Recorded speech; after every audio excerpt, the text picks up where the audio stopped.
Samuel Eto'o a vraiment les bras longs. Voici les décisions prises par le TAS. Samuel Eto'o, légende vivante du football africain, a su transcender sa carrière de joueur pour devenir un acteur majeur du développement du football camerounais. Depuis son élection à la présidence de la Fédération camerounaise de football, FECAFOO, en décembre 2021, il s'est engagé dans une série de réformes visant à redynamiser le sport roi au Cameroun. Son parcours, jalonné de succès et de défis, illustre la complexité d'une mission où passion, politique et justice s'entremêlent. Un leadership contesté dès le départ. L'accession de Samuel Eto'o à la présidence de la FECAFOO n'a pas été un long fleuve tranquille.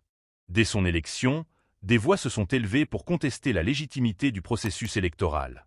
Une faction dissidente, issue de l'Assemblée générale de 2009, a saisi le tribunal arbitral du sport, TAS, pour demander l'annulation de cette élection, arguant d'irrégularité et de violation des statuts de la fédération. Le 15 août 2022, le TAS a rendu sa décision, validant l'accord conclu entre la FECAFOO et cette faction dissidente.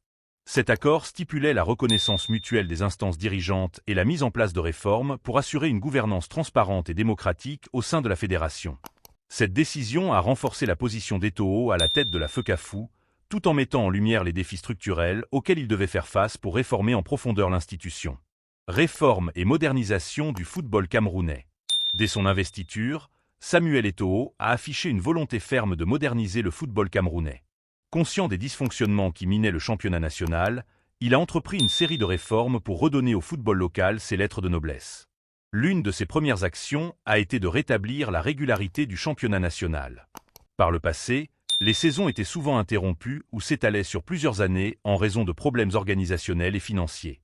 Sous la houlette d'Eto'o, le championnat a retrouvé une cadence annuelle, avec des calendriers respectés et des compétitions menées à terme. Cette régularité a permis aux clubs de mieux se préparer et aux joueurs de bénéficier d'une visibilité accrue, essentielle pour leur progression et leur éventuelle expatriation vers des championnats plus compétitifs. Parallèlement, Eto'o s'est attaqué à la question des infrastructures. Il a initié des programmes de rénovation et de construction de stades répondant aux normes internationales, offrant ainsi aux joueurs et aux supporters des conditions optimales pour la pratique et la promotion du football. Des partenariats avec des entreprises locales et internationales ont été noués pour financer ces projets ambitieux, témoignant de la capacité d'Eto'o à mobiliser des ressources pour le bien du football camerounais. Promotion du football féminin et des jeunes talents. La vision d'Eto'o pour le football camerounais ne se limite pas au football masculin.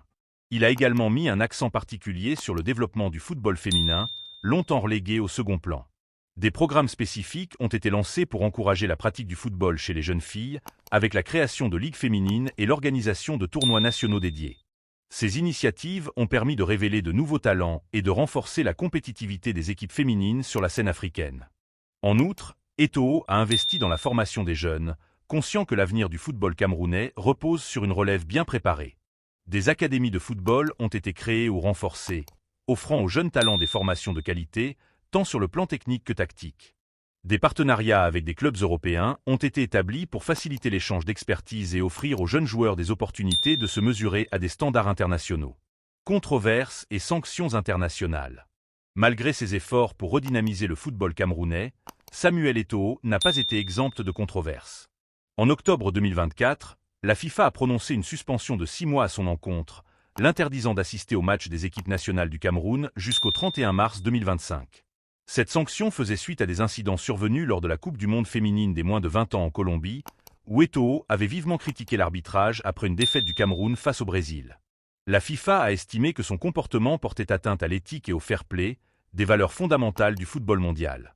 Parallèlement, la Confédération africaine de football, CAF, a infligé à Eto'o une amende de $200 000 en juin 2024, l'accusant de violation éthique liée à un accord avec une société de paris.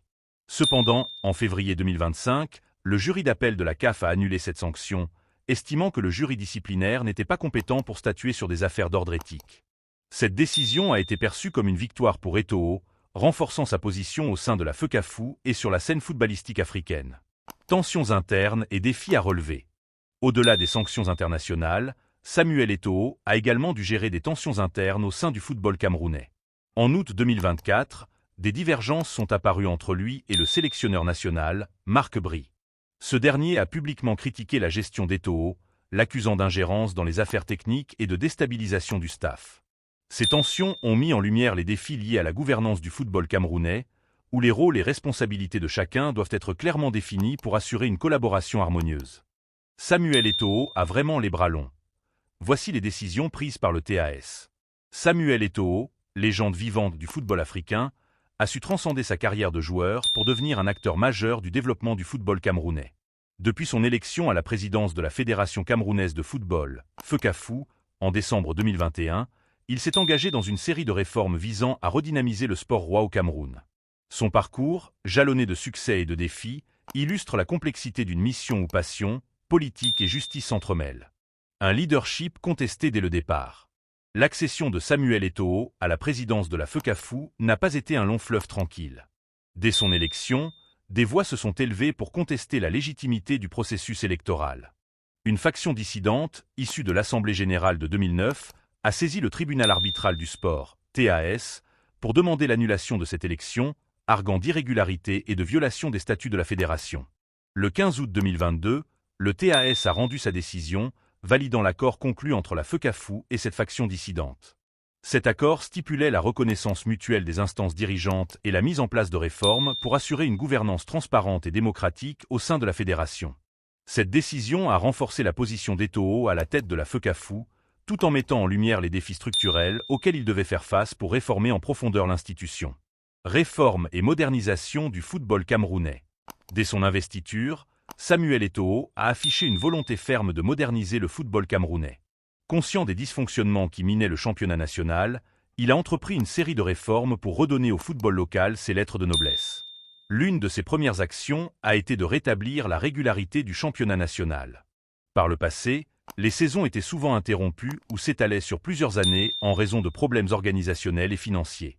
Sous la houlette d'Eto'o, le championnat a retrouvé une cadence annuelle, avec des calendriers respectés et des compétitions menées à terme. Cette régularité a permis aux clubs de mieux se préparer et aux joueurs de bénéficier d'une visibilité accrue, essentielle pour leur progression et leur éventuelle expatriation vers des championnats plus compétitifs. Parallèlement, Eto'o s'est attaqué à la question des infrastructures. Il a initié des programmes de rénovation et de construction de stades répondant aux normes internationales, offrant ainsi aux joueurs et aux supporters des conditions optimales pour la pratique et la promotion du football. Des partenariats avec des entreprises locales et internationales ont été noués pour financer ces projets ambitieux, témoignant de la capacité d'Eto'o à mobiliser des ressources pour le bien du football camerounais. Promotion du football féminin et des jeunes talents. La vision d'Eto'o pour le football camerounais ne se limite pas au football masculin. Il a également mis un accent particulier sur le développement du football féminin, longtemps relégué au second plan.